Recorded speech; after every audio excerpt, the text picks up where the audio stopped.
You hear a lot about the quote-unquote magic of AI making these incredible predictions, right?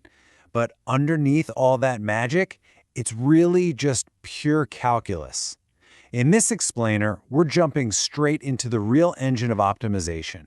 Specifically, we're looking at why a mathematical tool called the Hessian is absolutely crucial, like the literal key to unlocking model accuracy. To really set the stage here, we have to talk about the astronomical scale modern models deal with. We're talking billions of adjustable variables. Modern deep neural networks, especially those massive large language models, they aren't just a handful of simple equations. They're built on millions, actually billions of adjustable parameters, what we call weights and biases. And every single one of those needs to be perfectly tuned for the model to actually make an accurate prediction. So this brings up a pretty critical question. With billions of variables, how on earth do we navigate this dark, insanely complex, high-dimensional mountain range to find the absolute bottom? Imagine you're blindfolded, dropped into an infinitely vast landscape, and someone says, "Hey, go find the deepest valley in the entire terrain." You can't see the peak, you can't even see the ground right in front of you. That is exactly the challenge an AI model faces during training. We desperately need a reliable way to navigate this massive space. Well, that bottom point we're looking for, that's defined by the loss function, which we want to completely minimize to get better predictions. The loss function is exactly what it sounds like, honestly. It calculates the error. It's quantifying the difference between what our model guessed and what the actual real-world answer is. High loss means a bad model. Low loss means an accurate model. The whole game in machine learning is just traveling downward along the mathematical landscape of this loss function until we hit rock bottom. And to find that downhill path, our mathematical tools have to scale up. Think back to basic calculus, where we learn about a simple derivative for a scalar input.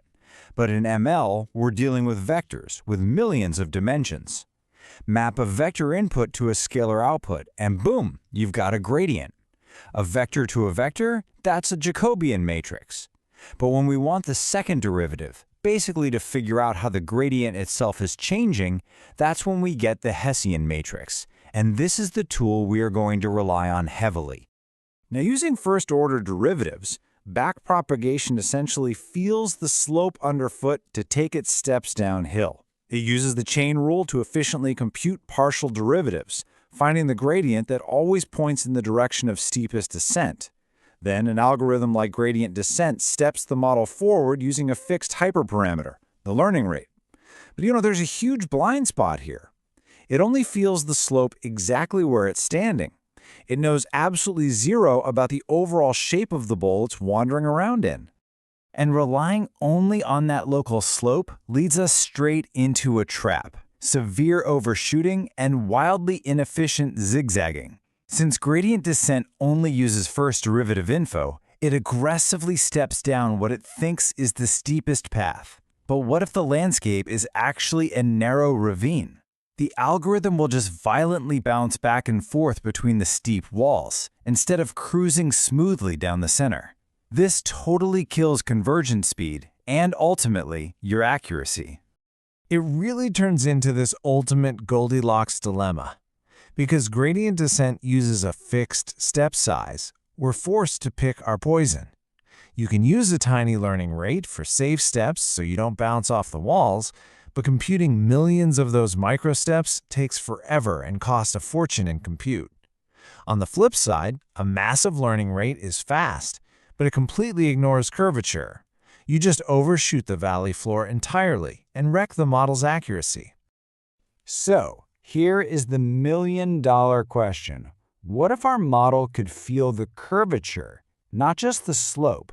What if instead of just knowing it was standing on an incline, it actually knew if that incline was a steep cliff edge or just a gentle rolling plane? If we could somehow map the actual bowl-like shape of the terrain we're navigating, we could dynamically adapt our steps. Enter our ultimate solution, the Hessian matrix.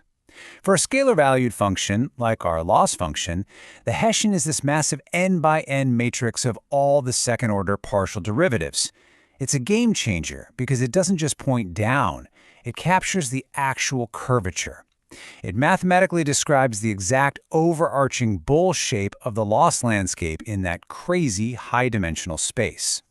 Let's compare standard gradient descent with Newton's method, which is a second-order optimization technique.